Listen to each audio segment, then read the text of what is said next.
파트라슈 민수기 11번째 배달 왔습니다. 왈왈! 민수기 28장은 각 절기에 드릴 예물들에 관한 내용입니다.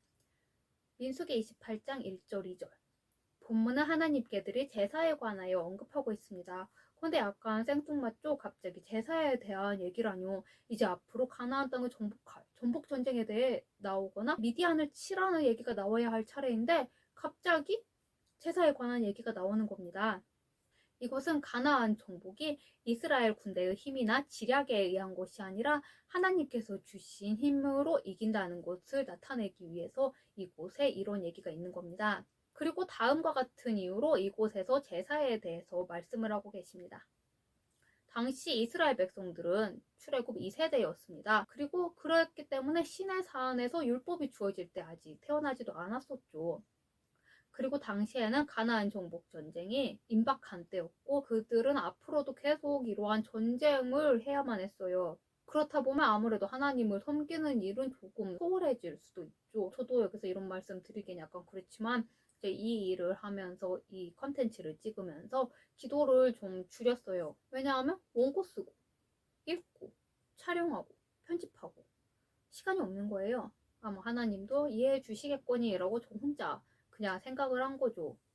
그렇지만 우리가 정말로 하나님을 의지해야죠. 그 저번에 콘텐츠를 찍은 거 봤는데 몸이 건조하다라는 생각이 드는 거예요. 이래서 안 되겠다라는 생각을 안 그래도 하고 있던 차에 저희 엄마가 그런 말씀을 하시더라고요. 이름만 대면 알만한 유명한 목사님이 계시는데 그 목사님이 안식년을 맞아서 외국에 아마 미국일 거예요. 미국에 공부를 하러 가셨어요. 그 공부를 막 열심히 하는데 어느 날 이렇게 공부만 하면 안 되겠다라는 생각이 들어서 기도를 열심히 하셨다고 합니다.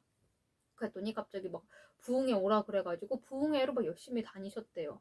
네, 뭐 저도 다른 생각이 있는 거죠. 자, 이들의 가나안 정복 전쟁은 인간의 힘으로 승리할 수 있는 전쟁이 아니었어요. 인간이 아무리 잘 조직된 군대를 가지고 있어도 어떻게 100전 100승을 하겠어요. 전쟁은 하나님께 속한 것인데 그래서 이런 것을 보여주시기 위해서 너희들은 나를 더 의지해야 한다 이런 걸 보여주시기 위해서 하나님께서는 먼저 이곳에서 제사에 대해서 말씀을 하고 계신 거예요.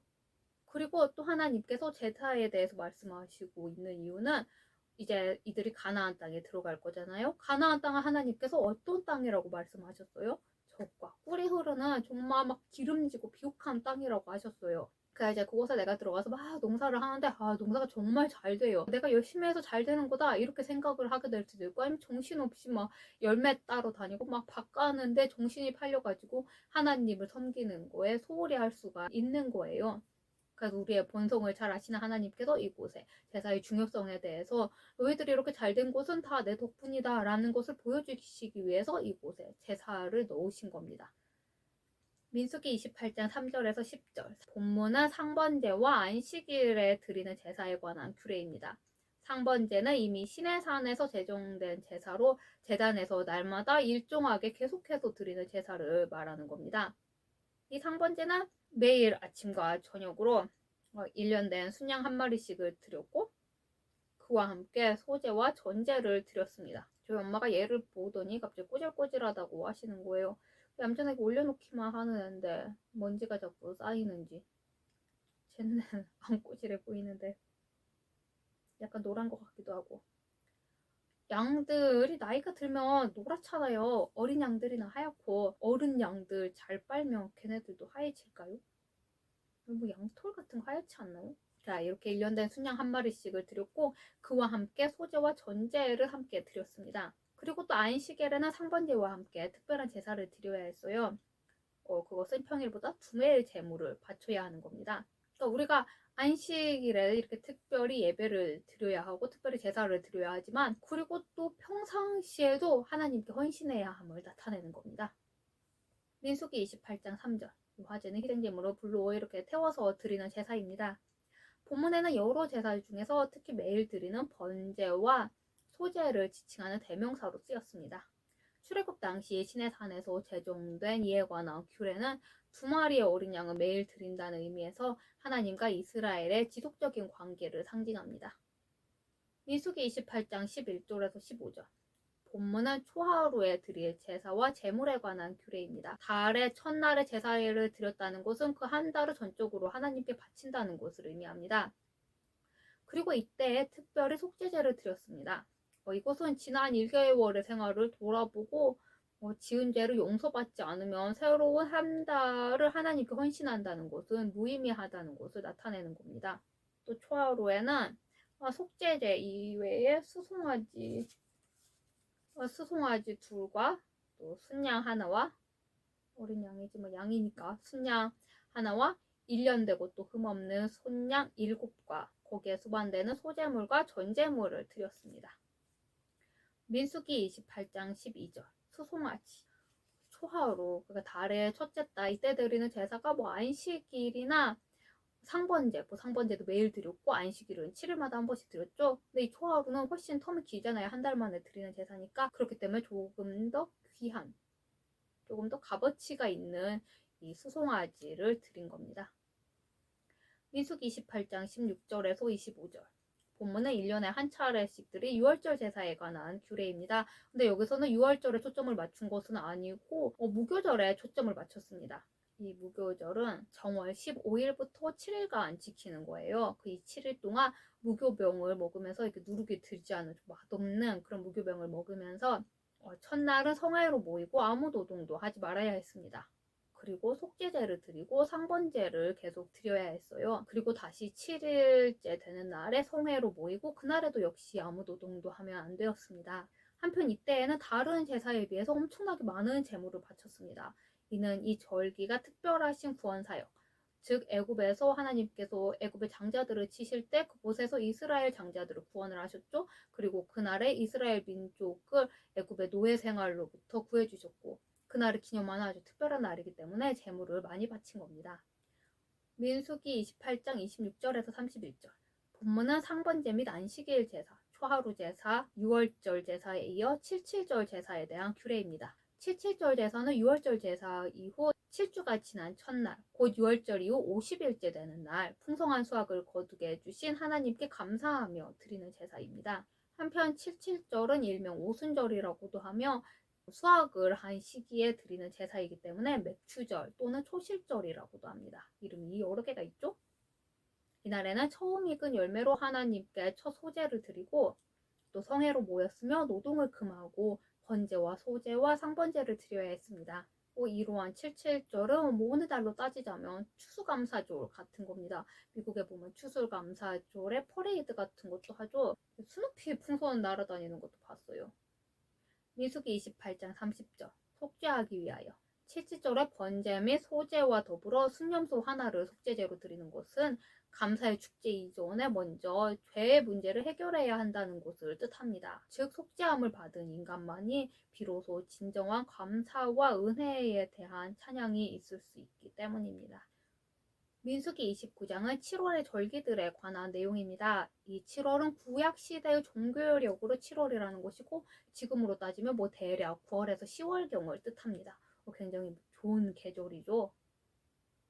민수기 29장 1절에서 6절 본문은 7월에 나팔절에 드리는 제사입니다. 나팔절에 나팔을 부는 거죠. 이건 7월 첫날, 그러니까 히브리 일반역으로 정월 초하루, 1월 1일 새해를 뜻하는 거죠. 그때 지키는 절기입니다. 이 절기의 특징은 이름도 나팔절이잖아요. 그러니까 나팔을 부는 거예요. 그 이유는 새로운 한 해를 시작한다는 것을 알리는 동시에 나팔절에 이어 곧 다가오는 대속제일의 회개와 초막절의 축제를 미리 예고하기 위함입니다. 한편 매월 초하루는 달이 시작되는 달이기에 매일 아침 저녁으로 드리는 상번제와 또 초하루 제물을 드렸으면 물론 나팔절에 드리는 특별 제물, 곧 수송아지 하나와 순양 하나와 또 1년 내고 흠없는 순양 7을 번제로 드리고 또 그에 상응하는 소제와 속죄제까지 첨가하여 드려야 했습니다. 제사의 날이에요. 기뻐할 틈도 없을 것 같은데요. 민수기 29장 7절에서 11절 본문은 대속제일에 드리는 제사에 관한 규례입니다. 이름부터가 대속제일이죠. 속죄를 하는데 굉장히 크게 대대적으로 속죄를 한다는 거예요. 대제사장이 1년에 한 번, 그게 7월 10일에 속죄의 피를 들고 지성소에 들어가 이스라엘 온 회중과 개인적인 죄와 또 민족적인 죄를 속죄하는 날입니다. 특별히 이날은 모든 백성이 노동을 멈추고 안식하면서 스스로의 마음을 괴롭게 해야 했습니다. 인간의 기본적인 의무, 노동은 우리 인간의 기본적인 의무죠. 이것보다 더 마음을 집중시켜야 할 것이 있음을 의미하는 겁니다. 우리 일하는 거 좋아하진 않지만 주중에는 마음이 일에 가 있잖아요. 자, 이제 앞서서도 말했지만 이 속죄일에는 나팔절에 드리는 제물 이외에 속죄 제사를 드려야 했어요. 즉 대제사장 자신을 위한 속죄제와 제사장의 가족들을 위한 속죄제, 또 온 백성들을 위한 속죄제를 드려야 했습니다.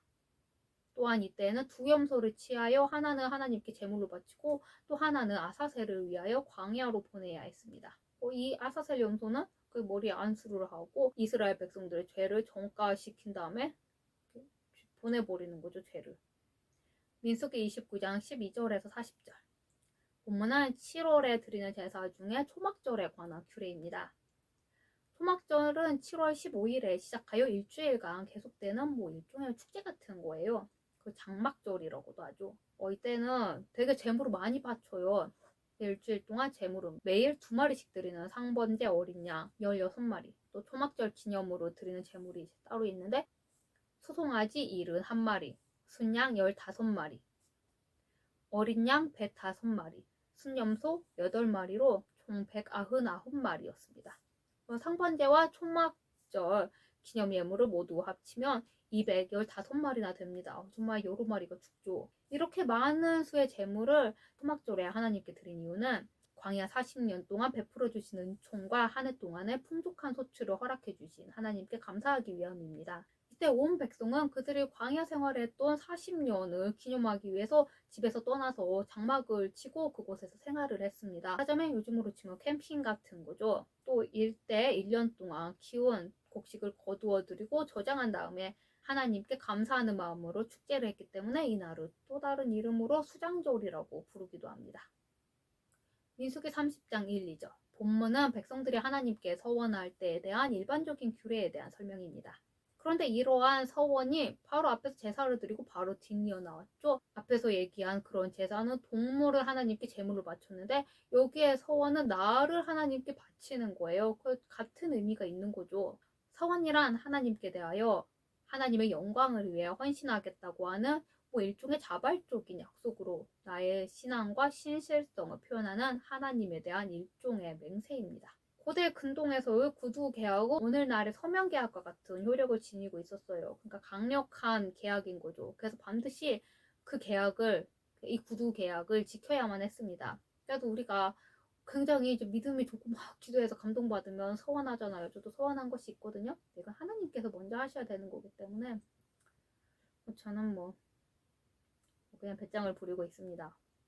인간의 힘으로 할 수 없는 걸 서원을 했거든요.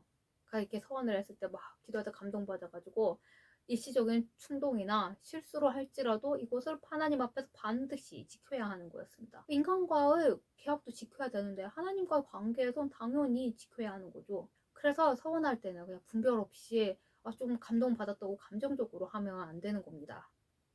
민수기 30장 3절에서 16절. 여자의 서원에 대한 규례입니다.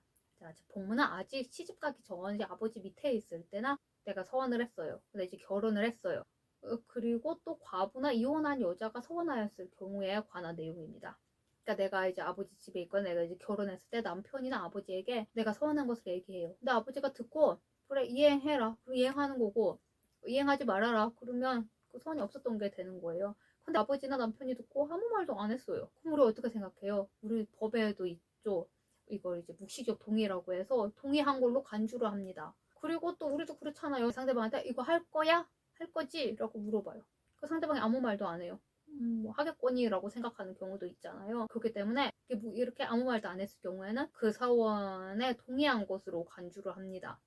그런데 한참 지나가지고 봉창 두드리듯이 남편이나 아버지가 그 서원 안 되겠다 이래요. 그러면 거기에 대한 죄값, 대가를 아버지나 남편이 지는 겁니다. 그래야 합리적이고 논리에 맞죠. 근데 과부나 이혼한 여자가 하나님께 서원을 했어요. 그렇다면 그것은 반드시 지켜야 하는 것이었습니다.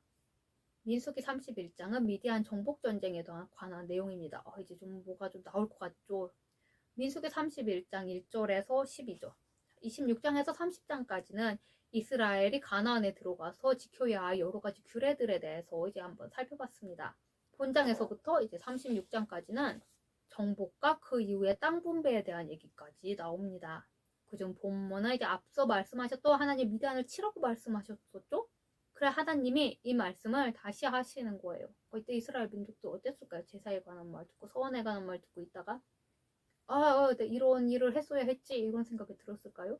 아니면 그래 이제 올 것이 왔구나라고 생각했을까요? 처음에는 전자를 생각했는데 올 것이 왔다고 생각했을 것 같아요. 왜냐하면 가나안의 전복 전쟁이 대업이고 광야에서 이채나 저채나 기다리고 있었던 일이잖아요. 아무리 하나님께서 중간에 다른 말씀을 하셨다고 이렇게 싸그리 잊어버릴 것 같지는 않아요. 그건 이제 그랬다 치고 아무튼 그 미디안을 치는 전쟁에 관한 내용입니다. 아브라함이 결혼을 했죠. 사라와 결혼을 하고 사라가 죽어요. 그 다음에 구두라라는 여자하고 결혼을 합니다. 그 사이에 낳은 아들이 미디안인데 이 미디안이 바로 이 미디안 족속의 조상, 선조입니다. 그들 중 일부는 모세의 장인 이드로가 살았던 가나안 남쪽에서 정착해 살았습니다. 근데 그랬으면 좋았을 곳을 대부분은 가나안 동편에 정착하여서 모압과 동맹을 맺고 굉장히 막 음란하게 신들을 섬기고 좀 안 좋게 나쁘게 살았어요. 그렇지만 미디안 땅은 하나님께 약속된 기업이 아니었습니다. 그래서 이 미디안이 모압하고 결탁해서 엉뚱한 짓만 안 했다면 그냥 이 이스라엘 민족들이 지나갔을 거예요. 그런데 이 미디안이 모압하고 동맹을 맺는 바람에 하나님께서 그들을 치라고 말씀하시는 겁니다. 우리나라 동맹 상대 정말 중요하죠. 이스라엘은 미디안과 전쟁에서 대승을 거둡니다. 여호와께서 모세에게 말씀하여 이르시되 하나님께서 모세에게 마지막 임무 수행에 관해서 말씀하고 계시는 부분입니다. 그 임무는 바알보올에서 이스라엘 백성들을 방탕한 굴로 이끌어 우상숭배에 빠지게 했던 미디안을 공격하라는 명령입니다. 민수기 31장 3절 여호와의 원수 인간 창조의 목적을 거스르며 하나님의 계획과 의지에 반하는 모든 행위는 하나님의 원수가 되는 행동입니다. 특히 우상숭배는 하나님께서 제일 미워하시던 일이죠. 미디안이 하나님의 원수가 되었던 것은 바로 그러한 이유 때문이었습니다. 그리고 또 하나님께서 택하신 이스라엘 민족은 음행과 우상숭배에 빠지게 한 장본인이기 때문에 하나님께서 원수라고까지 말씀을 하신 겁니다. 이 일은 주권을 침해하는 행위이며 신성을 모독하는 행위이고 존엄성을 짓밟는 행위였으므로 미디안은 마땅히 제거되어야만 했습니다. 민수기 31장 6절 성소의 기구와 신혼나팔 하나님께서 비느하스에게 전쟁에 나가라 그래요. 총군 제사장으로 전쟁에 나가라고 하시며 성소의 기구와 신호나팔을 가지고 가라고 말씀하십니다. 근데 이 성소의 기구에 대해서는 의견이 분분합니다. 문자 그대로 성소의 기구라는 견해, 또 법궤라는 견해, 우림과 둠밈이라는 견해 등등 굉장히 여러 가지 견해가 있는데 그 학자들은 그러니까 제 생각이 아니라 학식이고 공부 많이 하신 권위가 있는 학자들은 우림과 둠밈이라고 생각합니다. 왜냐하면 비느하스 혼자 나갔잖아요. 어떻게 다 짊어지고 가겠어요. 그리고 이제 하나님께서 비느하스를 종군 제사장으로 택하신 이유는 앞서서 비느하스가 미디안 여인과 음행하는 시므리를 둘 다 죽인 일이 있었죠. 그렇기 때문에 하나님을 믿는 믿음과 또 담력도 대단하고 사람을 그렇게 했으니까 자신의 몸 정도는 지킬 수 있기 때문에 굉장히 합리적이고 합당한 인선인 것 같습니다. 그리고 이제 또 대제사장이 나가지 않은 것은 시체에 의해 결코 더럽혀져서는 안 되었기 때문에 종군 제사장으로 비느하스가 선택이 된 것입니다. 민수기 31장 7절 남자를 다 죽였고 본문은 미디안 족속을 모조리 멸절시켰다는 것은 아니라 이스라엘과 전쟁하기 위해 참전했던 이 성인 남자들만을 모두 죽였다는 의미입니다. 또한 이스라엘은 전쟁에서 승리한 후 여자와 아이들을 남겨두었죠. 이는 미디안족을 철저히 진멸하라는 하나님의 명령에 불순종한 행위였습니다. 민수기 31장 8절 다소왕들이 죽어요. 이 전쟁에서. 근데 이 왕들은 각자 자기 왕궁을 가지고 있었어요. 그런데 아모리 왕 시온에게 모두 함락당함으로써 이 다소왕들은 분봉왕으로 전락하고 말죠. 그렇지만 이들은 여전히 미디안 종족의 대표자라는 사실에는 변함이 없습니다. 그래서 그들의 죽음은 미디안의 완전한 참패를 얘기하는 겁니다.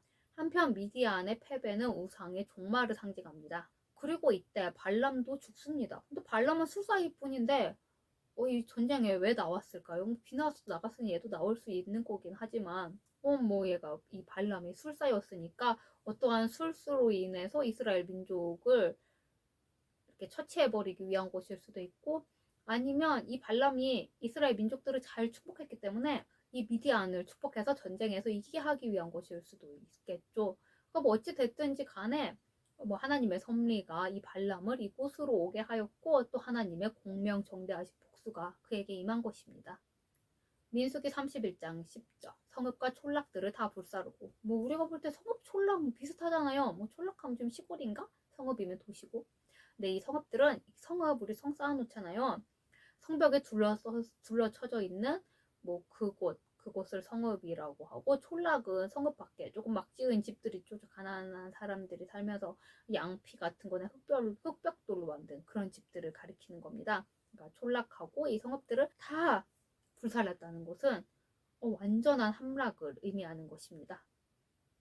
민수기 31장 13절에서 24절 자, 백성들은 자신들의 음행과 우상숭배로 끌어들여 하나님의 진노를 사게 한 미디안 족속들을 공격하여 복수하고 많은 노획물들을 이끌고 옵니다.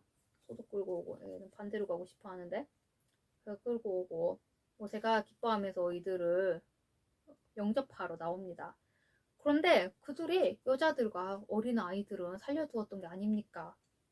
이 이스라엘 민족들이 여자 어떻게 죽여? 이렇게 생각했을 수도 있죠. 이들은 참전하지 않았으니까 또 아이들도 좀 인도적인 의미에서 남겨뒀을 수도 있고 그리고 이 여자들하고 관계도 가졌잖아요. 차마 죽이지 못한 것도 있을 수 있을 거예요. 그런데 이 여자들은 이스라엘 남자들을 이 음행에 끌어들인 주범이었고 또 어린 아이들은 이 음행의 결과였어요. 그리고 나중에 다시 이 음행의 씨앗이 될 수 있는 그런 아이들이었습니다. 우리 뭐 옛날에 그런 거 일리아드 그런 거 읽으면 아버지가 무슨 전쟁에서 일리아드에 나오는 얘기인가? 아무튼 전쟁에서 아버지의 복수를 위해서 참전한 사람들도 있잖아요. 애니메이션에서 본 얘기네. 그래서 이제 아직 남자를 알지 못하는 여자들만 빼고 다 죽이라고 명령합니다. 그래서 이들은 이스라엘 민족들의 아내나 노예가 됐습니다. 뭐 주로 노예, 뭐 몸종 이런 사람들이 됐겠죠. 그리고 율법에 따라서 전쟁에 참여하고 이제 피를 흘리고 시체를 가까이 했던 군인들에게 정결례를 행하도록 지시합니다. 물론 이 전쟁은 정당한 성전이었지만 의식법상 이들은 부정했기 때문입니다. 민수기 31장 16절에 발람의 꾀라는 말이 나옵니다. 그는 옛날에 사술이 실패를 했죠. 발락을 따라가가지고 이 이스라엘 민족들을 저주하려고 했더니 발람이 하나님께서 말을 넣어주시는 바람에 이스라엘 민족을 축복해버리고 말잖아요. 그래서 이것이 실패를 하자 방법을 달리해요. 왜냐하면 발락이 엄청난 재물, 부와 명예를 약속했거든요. 그것을 잊지 못하여 이제는 방법을 달리하여 정말 좋은 꾀를 생각해내요. 여자들을 통하여 이스라엘 민족들을 타락시키자. 이렇게 합니다. 미인 계란은 약간 무서운 그걸 뭐라 그러지? 그런 게 있잖아요. 미인계 쓴다 그러잖아요. 조심하세요. 정말 예쁜 여자가 막 나를 막 꼬시고 나를 되게 막 좋게 막 그렇게 생각을 해요. 다시 한번 생각을 해보세요. 여자가 정말 물론 내가 매력이 있기 때문에 그 여자가 나를 좋아할 수도 있어요. 뭔가 다른 혹심이 있을 수도 있잖아요. 사탄은 끈질길 뿐만 아니라 우리의 약점을 잘 알고 있습니다. 민수기 31장 17절 사내를 안 여자도 다 죽이고 여기서 알다라는 말은 관계를 맺다라는 뜻입니다. 음행이 우상숭배의 술수로 사용되었으므로 남자와 관계를 맺은 적이 있는 여자는 우상숭배의 통로가 된 것이기 때문에 여자들을 죽이라고 한 것입니다. 민수기 31장 23절 불을 지나게 하라. 금속 같은 거를 불을 지나서 소독하라고 하시는 거예요. 전염병균은 불에 타 죽는 것들이 많죠. 따라서 뭐 금이나 은이나 동이나 철, 납, 주석 같은 것들을 불에 이렇게 통과하면 깨끗하게 소독이 되기 때문에 하나님께서 이렇게 하라고 하신 겁니다. 친구가 채를 했어요. 그래서 다른 친구가 오핀이 있잖아요. 오핀을 이렇게 라이터로 이렇게 지졌다고 해야 되나? 달궈가지고 소독을 해서 그 친구 손을 따줬어요. 야, 언제 때리지? 10년은 된 일인 것 같은데? 근데 그 손 딴 친구, 체한 친구 아직 멀쩡하게 잘 살아있습니다. 소독의 효과가 확실하다는 거죠.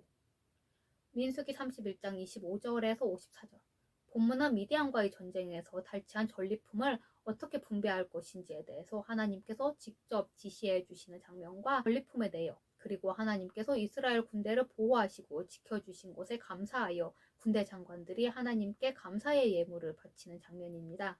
하나님께서 지시하신 전리품의 배분의 원칙은 그 모든 전리품을 반으로 딱 나누어서 반은 군인들에게 주고 이제 나머지 반은 회중들에게 주셨습니다. 이러한 분배의 원칙은 전리품의 획득이 하나님께서 주신 전쟁에서의 결과임을 깨닫게 해줍니다.